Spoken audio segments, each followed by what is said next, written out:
अनुग्रहित करें माननीय प्रधानमंत्री महोदय।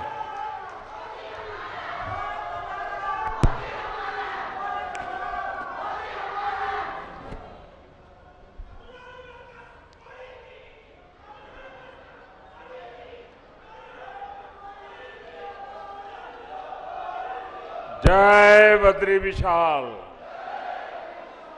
जय बद्री विशाल, जय बद्री विशाल, जय बाबा केदार, जय बाबा केदार, जय बाबा केदार। उत्तराखंड के गवर्नर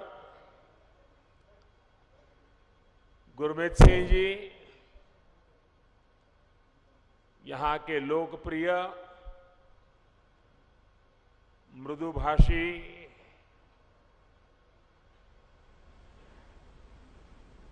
हर पल जिसके चेहरे पर स्मित रहता है, ऐसे हमारे पुष्कर सिंह धामी जी, संसद में मेरे साथी श्री तीरथ सिंह रावत जी, भाई धन सिंह रावत जी, महेंद्र भाई भट्ट जी, अन्य सभी महानुभाव और मेरे प्यारे भाई और बहनों, आज बाबा केदार और बद्री विशाल जी के दर्शन करके, उनके आशीर्वाद प्राप्त करके जीवन धन्य हो गया, मन प्रसन्न हो गया। और ये पल मेरे लिए चिरंजीव हो गए।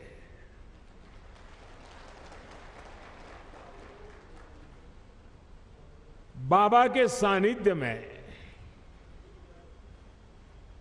बाबा के आदेश से, बाबा की कृपा से पिछली बार जब आया था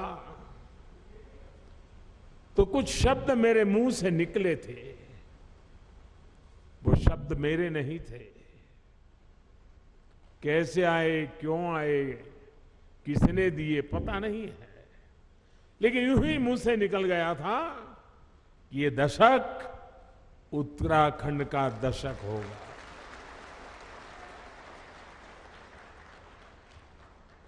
और मुझे पक्का विश्वास है इन शब्दों पर बाबा के, बद्री विशाल के, मां गंगा के निरंतर आशीर्वाद की शक्ति बने रहेगी, ये मेरा अंतर्मन कहता है। ये मेरा सौभाग्य है आज मैं आपके बीच इन नई परियोजनाओं के साथ फिर उसी संकल्प को दोहराने आया हूं। और मेरा सौभाग्य है कि आज मुझे आप सभी के दर्शन करने का मौका मिला है।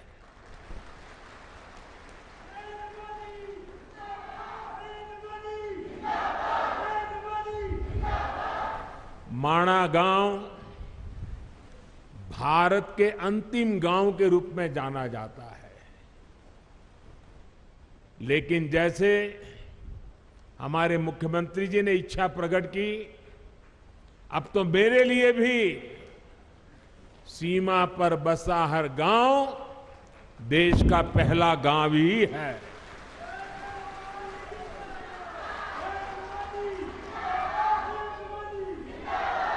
सीमा पर बसे आप जैसे सभी मेरे साथी देश के सशक्त प्रहरी है। और मैं आज माणा गांव को पुरानी यादें ताजा करना चाहता हूं। शायद कुछ पुराने लोग हो, उनको याद हो, मैं कोई मुख्यमंत्री बन गया, प्रधानमंत्री बन गया, इसलिए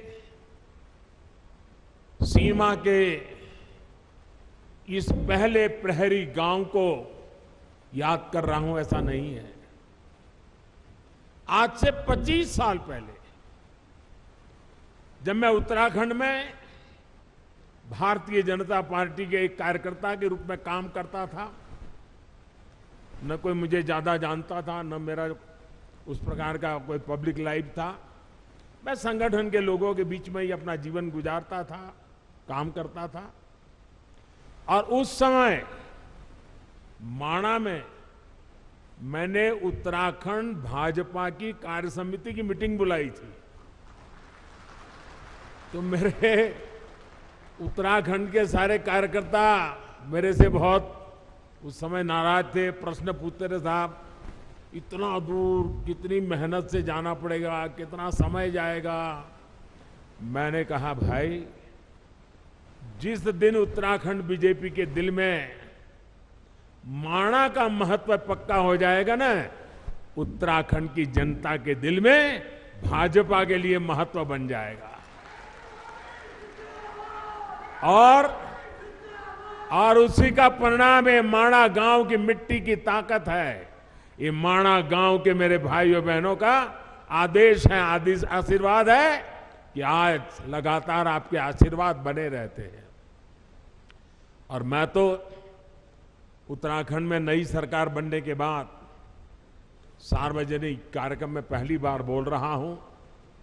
तो मैं आज जब यहां आया हूं और माणा की धरती से मैं पूरे उत्तराखंड के भाई बहनों को, हम सबको दोबारा सेवा करने का मौका दिया है, इसलिए हृदय से आभार व्यक्त करता हूं। साथियों, 21वीं सदी के विकसित भारत के निर्माण के दो प्रमुख स्तंभ है। पहला, अपनी विरासत पर गर्व,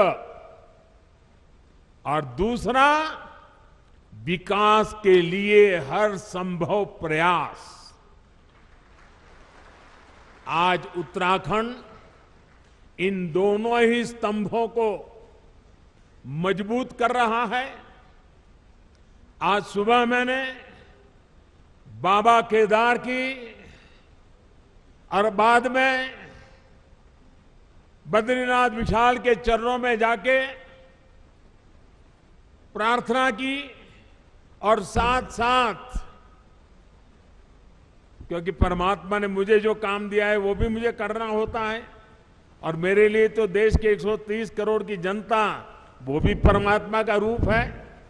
और इसलिए मैंने विकास कार्यों की भी समीक्षा की। और अब आपके बीच आकर मुझे 2 रोपवे प्रोजेक्ट के शिलान्यास का सौभाग्य मिला है। इससे केदारनाथ जी और गुरुद्वारा हेमकुंड साहब के दर्शन करना और आसान हो जाएगा। गुरु ग्रंथ साहब की हम पर कृपा बनी रहे, सभी पूज्य गुरुओं पे हम पर कृपा बनी रहे कि ऐसा पवित्र कार्य करने का गुरुओं के आशीर्वाद से हमें अवसर मिला है। बाबा केदार के आशीर्वाद बने रहे।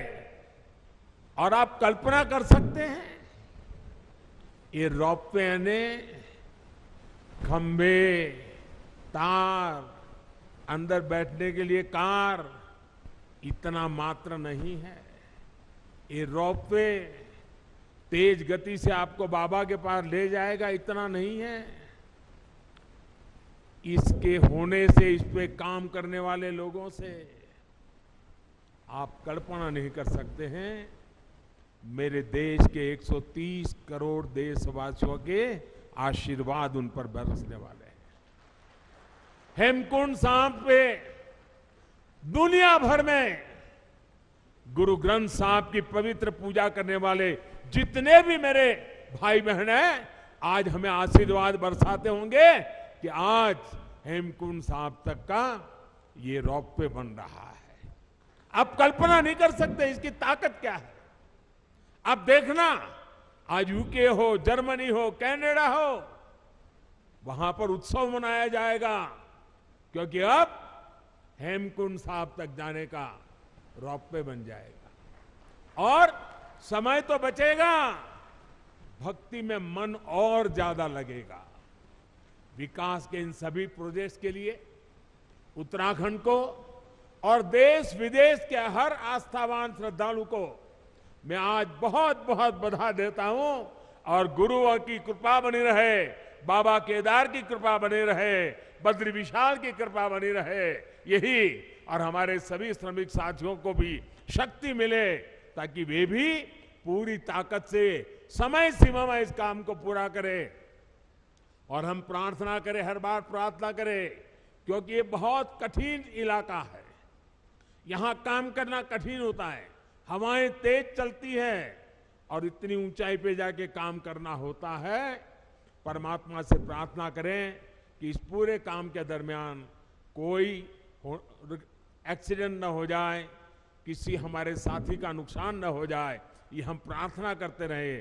और जिस भी गांव के पास वो काम करते हैं वो भगवान का काम कर रहे हैं, आप उनको संभालना, उनको मजदूर मत समझना,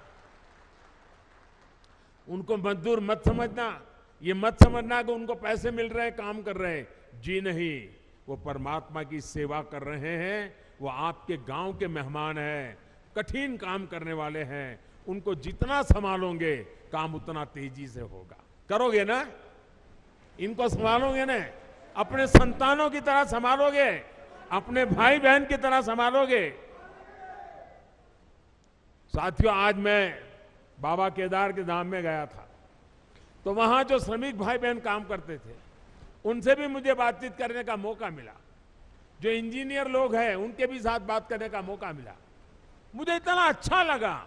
और वो कह रहे थे कि हम कोई रोड का या इमारत का काम नहीं कर रहे हैं, हम तो बाबा के पूजा कर रहे हैं, बाबा की पूजा कर रहे हैं और ये हमारा पूजा करने का तरीका है।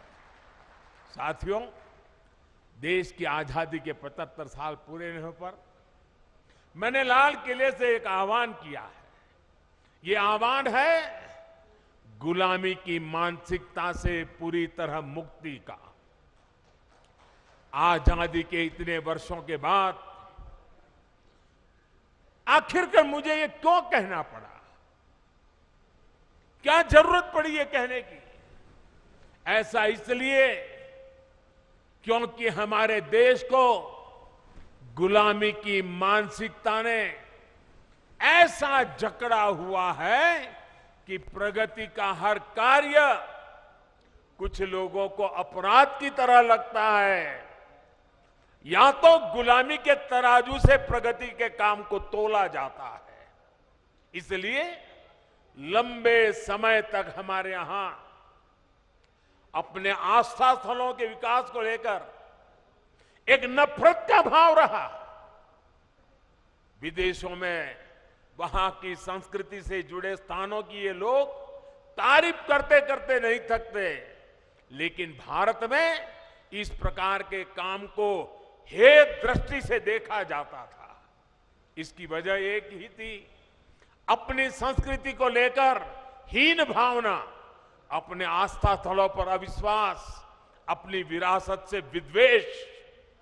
और ये हमारे समाज में आज बड़ा हो ऐसा नहीं है।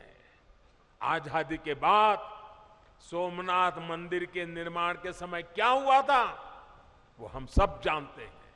इसके बाद राम मंदिर के निर्माण के समय इतिहास से भी हम भली भांति परिचित हैं। गुलामी की ऐसी मानसिकता ने हमारे पूजनीय पवित्र आस्था स्थलों को जर्जर स्थिति में ला दिया था।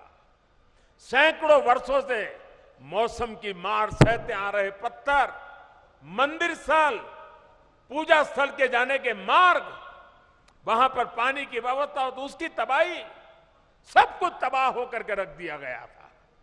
आप याद करिए साथियों, दशकों तक हमारे आध्यात्मिक केंद्रों की स्थिति ऐसी रही, वहां की यात्रा जीवन की सबसे कठिन यात्रा बन जाती थी।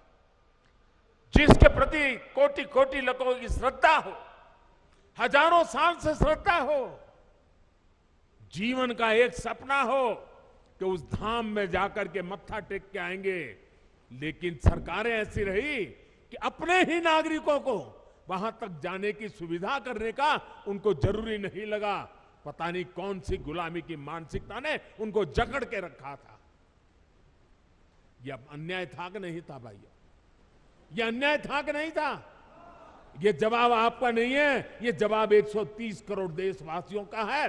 और आपके इन सवालों का जवाब देने के लिए ईश्वर ने मुझे ये काम दिया है।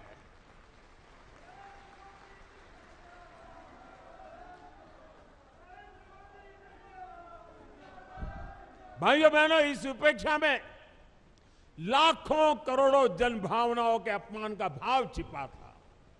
इसके पीछे पिछली सरकारों का निहित स्वार्थ था। लेकिन भाइयों और बहनों, ये लोग हजारों वर्ष पुरानी हमारी संस्कृति की शक्ति को समझ नहीं पाए। वो ये भूल गए कि आस्था के केंद्र सिर्फ एक ढांचा नहीं, बल्कि हमारे लिए ये प्राण शक्ति है, प्राण वायु की तरह है। वो हमारे लिए ऐसे शक्ति पुंज है जो कठिन से कठिन परिस्थितियों में भी हमें जीवंत बनाए रखते हैं। उनकी गौर उपेक्षा के बावजूद ना तो हमारे आध्यात्मिक केंद्रों का महत्व कम हुआ, ना ही उन्हें लेकर हमारे समर्पण भाव में कोई कमी आई। और आज देखिए, काशी, उज्जैन, अयोध्या, अनगिनत ऐसे श्रद्धा के केंद्र अपने गौरव को पुनः प्राप्त कर रहे हैं। केदारनाथ, बद्रीनाथ, हेमकुंड साहब, वे भी श्रद्धा को संभालते हुए आधुनिकता से उसकी सुविधाओं से जोड़ा जा रहा है। अयोध्या में इतना भव्य राम मंदिर बन रहा है। गुजरात के पावागढ़ में मां कालिका के मंदिर से लेकर देवी विंध्याचल के कॉरिडोर तक भारत अपने सांस्कृतिक उत्थान का आह्वान कर रहा है।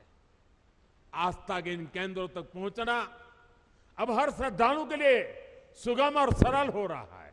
और जो व्यवस्थाएं विकसित हो रही है, वो हमारे बड़े बुजुर्गों के लिए तो सुविधा है, लेकिन मुझे विश्वास है मेरे देश की नई पीढ़ी 12, 15, 18, 20, 22 साल के नौजवान बेटे बेटियां, उनके लिए भी ये श्रद्धा का आकर्षण का केंद्र बनेंगे।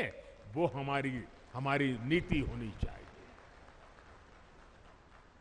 अब हमारे दिव्यांग साथी भी इन स्थानों पर जाकर दर्शन कर रहे हैं। मुझे याद है, मैंने जब गिरनार में रोपवे बनाया, 80-80 साल के माता पिता ऐसे बुजुर्ग लोग वहां आने के बाद मुझे चिट्ठी लिखते थे कि कभी सोचा नहीं था कि गिरनार पर्वत पे जाकर के तीर्थ क्षेत्रों की हम पूजा दर्शन कर पाएंगे। आज वो इतने आशीर्वाद दे रहे। एक रोपवे बनाया। साथियों, इस ताकत को कई लोग पहचान ही नहीं पाते। आज पूरा देश अपने आध्यात्मिक केंद्रों को लेकर गर्व के भाव से भर गया है। उत्तराखंड की ये देवभूमि स्वयं इस परिवर्तन की साक्षी बन रही है। डबल इंजन की सरकार बनने से पहले केदारनाथ में एक सीजन में ज्यादा से ज्यादा 5 लाख श्रद्धालु आया करते थे। अब इस सीजन में ये संख्या मुझे बता रहे हैं 45 लाख। अब देखिए साथियों, आस्था और आध्यात्म के स्थलों के इस पुनर्निर्माण का एक और पक्ष है जिसकी उतनी चर्चा नहीं हो पाती है। ये पक्ष है पहाड़ के लोगों की ईज ऑफ लिविंग का, पहाड़ के युवाओं को रोजगार का। जब पहाड़ पर रेल, रोड और रोप पे पहुंचते हैं तो अपने साथ रोजगार लेकर के आते हैं। जब पहाड़ पर रेल और रोड और रोप पे पहुंचते हैं तो ये पहाड़ का जीवन भी जानदार, शानदार और अधिक आसान बना देते हैं। ये सुविधाएं पहाड़ पर टूरिज्म भी बढ़ाती हैं, ट्रांसपोर्टेशन भी आसान करती है। अब तो हमारी सरकार ड्रोन को भी पहाड़ों पर सामान के ट्रांसपोर्ट का प्रमुख साधन बनाने पर काम कर रही है। क्योंकि आजकल ड्रोन आते हैं 20 किलो, 25 किलो, 50 किलो तक सामान उठा करके तेज गति से दूसरी जगह पे उतार देते हैं। हम उसको लाना चाहते हैं क्योंकि आपके यहां जो फल सब्जी पैदा होती है वो ताजा ताजा बड़े शहरों में पहुंचे ताकि आपको ज्यादा कमाई हो। और मैं आज हिंदुस्तान के सीमा पर देश की रक्षा कर रहे गांववासियों के बीच आया हूं। तब अभी मैं आप जो हमारी माताएं बहनें सेल्फ हेल्प ग्रुप की बहनें जो उत्पादन पैदा करती है, जो मसाला, वो पहाड़ी नमक, ये सारी चीजें मैं देख रहा था और पैकेजिंग वगैरह में बस सचमुच में मेरा मन बड़ा प्रसन्न कर गया जी। माताओं बहनों को प्रणाम करता हूं, क्या बढ़िया काम किया आपने।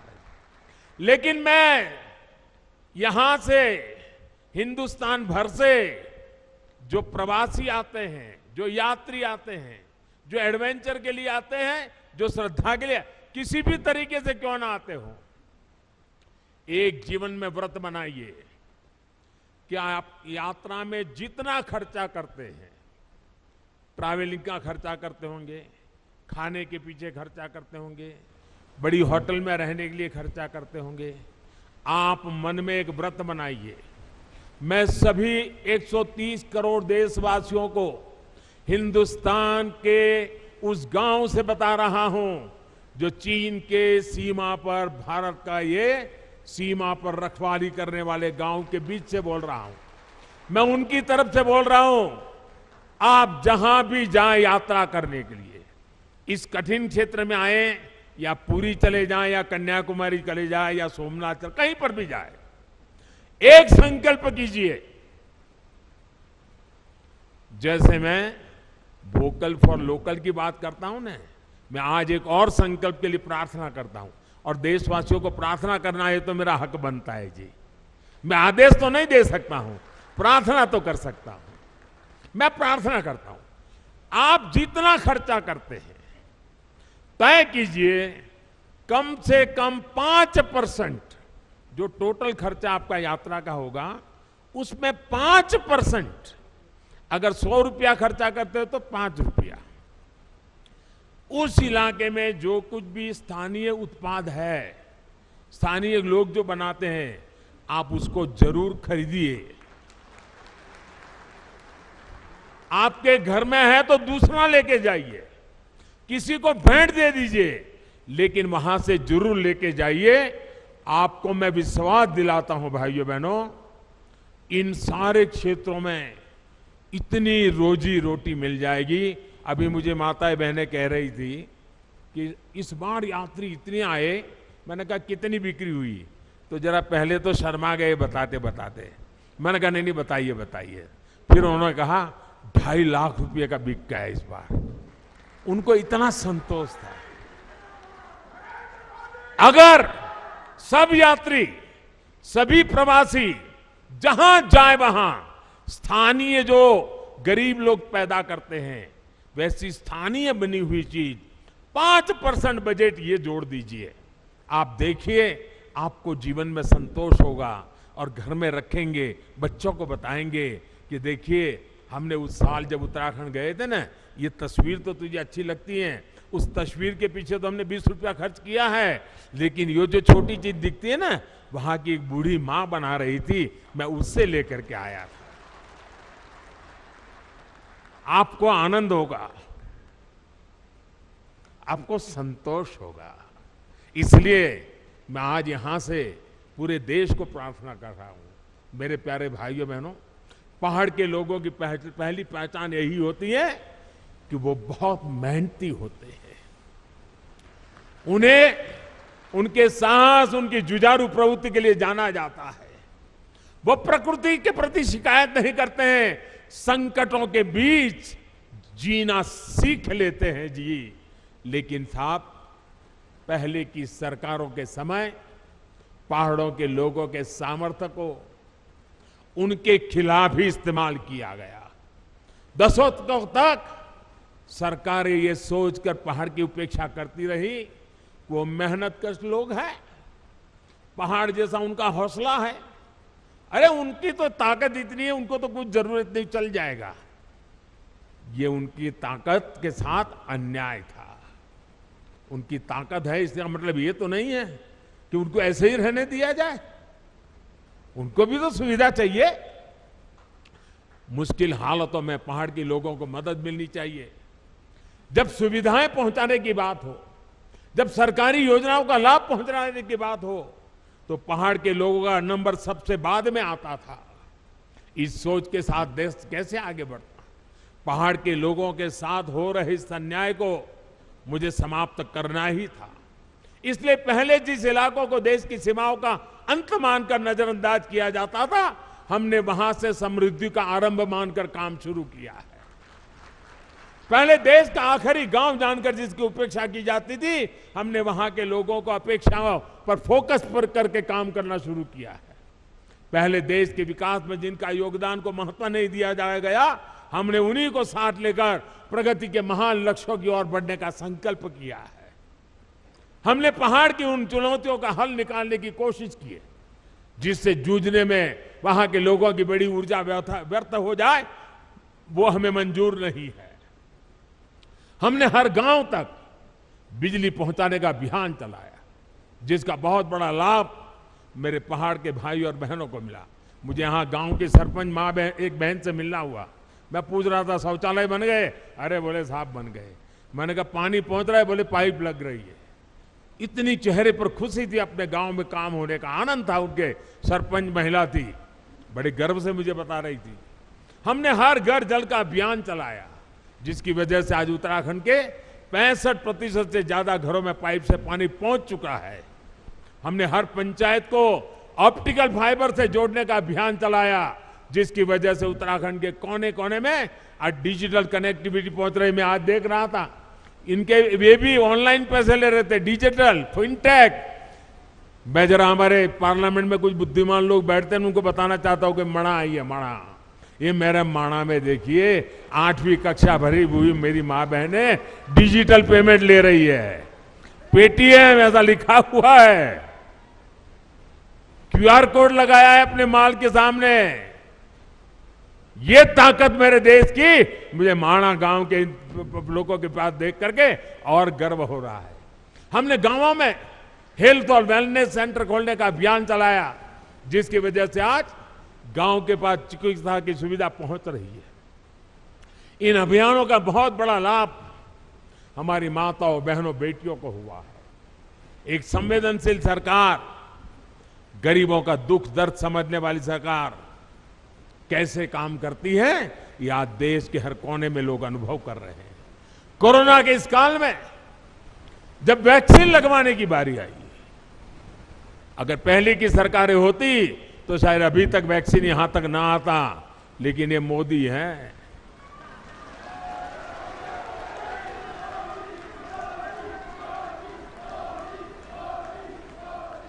मैंने कहा कोरोना जाए उसकी ज्यादा तेजी से मुझे वैक्सीन पहाड़ों में ले जानी है, और मैं सरकार को बधाई देता हूं।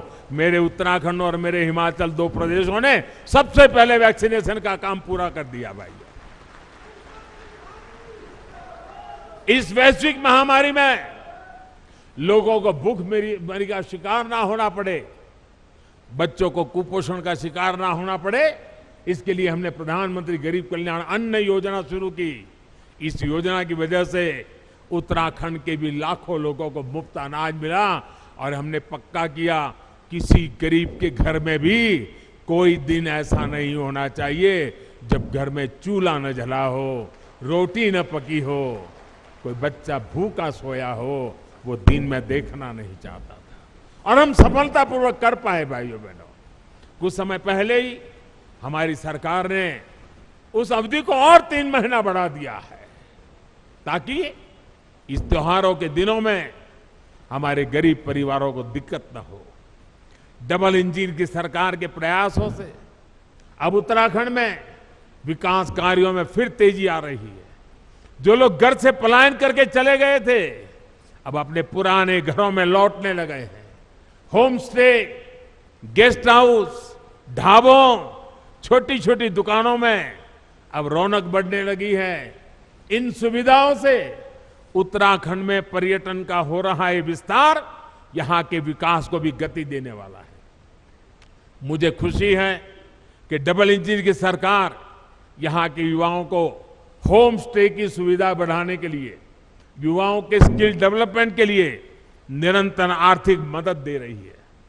सीमावर्ती क्षेत्रों से युवाओं को एनसीसी से जोड़ने का अभियान भी यहां के युवाओं के उज्जवल भविष्य के लिए तैयार हो रहा है। पूरे देश में सीमावर्ती क्षेत्र में जो अच्छी स्कूल होगी, अब एनसीसी हम वहां चलाएंगे।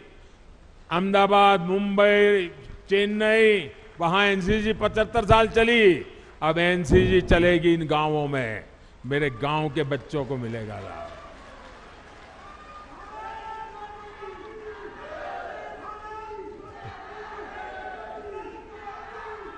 साथियों, हमारे पहाड़ के लोगों की सबसे बड़ी चुनौती रहती है कनेक्टिविटी। कनेक्टिविटी ना हो तो पहाड़ पर जीवन वाकई पहाड़ जैसा हो जाता है। हमारी डबल इंजन की सरकार इस चुनौती का भी समाधान कर रही है। आज उत्तराखंड को मल्टी मॉडल कनेक्टिविटी प्रदान करने के लिए हर साधन पर काम किया जा रहा है। हिमालय की हरी भरी पहाड़ियां पर रेलगाड़ी की आवाज उत्तराखंड के विकास की एक नई गाथा लिखेगी। देहरादून एयरपोर्ट भी अब नए अवतार में सेवा दे रहा है। अभी मैं हिमाचल प्रदेश गया था, वहां मैंने वंदे भारत ट्रेन शुरू की और मुझे कईयों ने बताया कि हमारे यहाँ 2-2 पीढ़ी पहले की जो उम्र के लोग हैं, ऐसे गांवों में, हर गांव में लोग हैं जिन्होंने अभी तक रेल नहीं देखी है, और आप हमारे हिमाचल में वंदे भारत ट्रेन ले आए। वंदे भारत ट्रेन तो अभी तो एक स्टेशन पहुंची है, लेकिन पूरे हिमाचल और पहाड़ के लोगों के लिए बहुत बड़ा तोहफा है। वो दिन मैं उत्तराखंड में भी देखना चाहता हूं भाई। आज चाहे हिमाचल से उत्तराखंड आना जाना हो या फिर दिल्ली और यूपी से उत्तराखंड आना जाना, 4 लेन हाईवे और एक्सप्रेसवे जल्दी आपका स्वागत करने वाले हैं।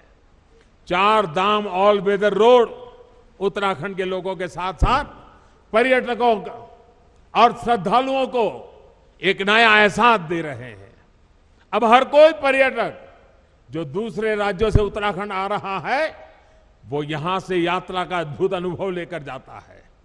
दिल्ली देहरादून इकोनॉमिक कॉरिडोर से दिल्ली देहरादून की दूरी तो कम होगी, इससे उत्तराखंड के उद्योगों को भी बढ़ावा मिलेगा। भाई और बहनों, आधुनिक कनेक्टिविटी राष्ट्र रक्षा की भी गारंटी होती है। इसलिए बीते 8 सालों से हम इस दिशा में एक के बाद एक कदम उठा रहे हैं। कुछ साल पहले हमने कनेक्टिविटी की 2 बड़ी योजनाएं शुरू की थी, एक भारतमाला, दूसरी सागरमाला। भारतमाला के तहत देश के सीमावर्ती क्षेत्रों को बेहतरीन और चौड़े हाईवे से जोड़ा जा रहा है। सागरमाला से अपने सागर तटों की कनेक्टिविटी को सशक्त किया जा रहा है। बीते 8 वर्षों में जम्मू कश्मीर से लेकर अरुणाचल प्रदेश तक बॉर्डर कनेक्टिविटी का भी अभूतपूर्व विस्तार हमने किया है। 2014 के बाद से बॉर्डर रोड ऑर्गेनाइजेशन ने करीब करीब 7,000 किलोमीटर नई सड़कें का निर्माण किया है, सैकड़ों पुल नए बनाए हैं, बहुत सी महत्वपूर्ण टनल्स को भी पूरा काम किया है। एक समय था जब बॉर्डर किनारे सड़क बनाने के लिए भी दिल्ली से मंजूरी लेनी जरूरत पड़ती थी। हमने ना सिर्फ इस बाध्यता को समाप्त किया, बल्कि बॉर्डर किनारे अच्छी सड़कें बनाने पर, तेजी से सड़कें बनाने पर जोर दे दिया। अब पहाड़ी राज्यों की कनेक्टिविटी को और बेहतर बनाने के लिए हमने विशेष तौर पर, जैसे सागरमाला है वैसे भारतमाला है, वैसे अब पर्वतमाला का काम आगे बढ़ने वाला है। इसके तहत उत्तराखंड और हिमाचल में रोपवे का एक बहुत बड़ा नेटवर्क बनना शुरू हो चुका है। हमारे यहां जब हम बॉर्डर की बात सुनते हैं तो यही मन में आता है कि वहां सिर्फ फौजी साथी होंगे, बाकी सब वीरान होगा। लेकिन इस धारणा को भी हमें बदलना है और धरातल भी इसको हमें बदल के रहना है। हमारे बॉर्डर के गांवों में चहल पहल बढ़नी चाहिए, वहां विकास जीवन का उत्सव बनना चाहिए। ये हम प्रयास कर रहे हैं। और हम तो कहते हैं जो कभी गांव छोड़ करके गए हैं उनको अपने गांव वापस लौटने का मन कर जाए, ऐसा मुझे जिंदा गांव खड़े करने हैं। और मैं कह रहा हूं ऐसा नहीं, मैं करके आया हूं। गुजरात के अंदर पाकिस्तान की सीमा पर आखिरी गांव है कच्छ के रेगिस्तान में धोरडो। आज धोरडो बहुत बड़ा टूरिस्ट सेंटर बना हुआ है, लाखों लोग हर साल आते हैं, वहां के लोगों के लिए करोड़ों रुपए का व्यापार होता है। आखिरी गांव को जिंदा कर दिया, उसके कारण पूरा इलाका जिंदा हो गया। अभी मैंने पाकिस्तान की सीमा पर गुजरात का एक दूसरा इलाका है रेगिस्तान में, नालाबेट एक तीर्थ स्थान था, नालाबेट की जगह पर एक मां का स्थान था, वहां बहुत बड़ा स्थान बना दिया। और अभी उत्तराखंड के अफसरों को मैंने भेजा था, जरा देख के आइए क्या माणा के आसपास हम ऐसा कुछ कर सकते हैं क्या। मैं सोच रहा हूं, मैं बॉर्डर के गांवों में कुछ न कुछ होना चाहिए दिमाग में खपाए बैठा हूं, और इसीलिए मैं आज आया हूं, क्योंकि मैं उसको जरा और बड़ी बारीकी से समझना चाहता हूं। और यहां माणा से माणा पास तक जो सड़क बनेगी उससे मुझे पक्का विश्वास है टूरिस्टों को आने जाने के लिए एक बड़ा नया युग शुरू हो जाएगा। लोग बद्री विशाल से वापस नहीं जाएंगे जब तक माणा पास नहीं जाते, वापस नहीं जाएंगे। वो स्थिति मैं पैदा करके रखूंगा भाई। इसी प्रकार जोशीमठ से मलारी सड़क के चौड़ीकरण के सामान्य लोगों के साथ ही हमारे फौजियों के लिए भी बॉर्डर तक पहुंचना बहुत आसान होगा। भाई और बहनों, हमारे पहाड़ी राज्यों की चुनौतियां भी एक जैसी है, विकास की आकांक्षाएं भी बहुत प्रबल है। विशेष रूप से उत्तराखंड और हिमाचल तो भूगोल और परंपरा के हिसाब से भी एक दूसरे से कई मामलों में जुड़े हुए हैं। एक गढ़वाल है और उत्तरकाशी के देहरादून के उस तरफ आपके शिमला और सिरमौर आ गए। जौनसार और सिरमौर के गिरिपार में तो अंतर करना भी कोई बहुत मुश्किल होता है। मैं तो अभी हिमाचल के अनेक क्षेत्रों में जाकर आया हूं, वहां उत्तराखंड की बहुत चर्चा है। हिमाचल वाले कह रहे हैं कि जिस प्रकार उत्तराखंड ने तेज विकास के लिए, धरोहरों, आस्था के स्थानों को विकास के लिए, बॉर्डर और पहाड़ी क्षेत्रों की सुविधा बढ़ाने के लिए डबल के सरकार को दोबारा ले आए हैं, वही मंत्र हिमाचल को भी प्रेरणा दे रहा है। मैं उत्तराखंड को फिर विश्वास दिलाता हूं कि आपकी आशा व आकांक्षाओं को पूरा करने के लिए हमारी मेहनत कभी कम नहीं होगी। मैं बाबा केदार और बद्री विशाल से इस जन विश्वास पर खरा उतरने का आशीर्वाद मांगने भी यहां आया हूं। एक बार फिर विकास के लिए, विकास की परियोजनाओं के लिए मैं आप सबको बहुत बहुत बधाई देता हूं। और इतनी बड़ी तादाद में आप आशीर्वाद देने आए, माताएं बहनें आई। शायद आज घर में कोई नहीं होगा, छोटा सा माणा आज पूरा यहां माहौल बदल दिया है। मैं कितना भाग्यवान हूं जब ये माताएं बहनें मुझे आशीर्वाद दी।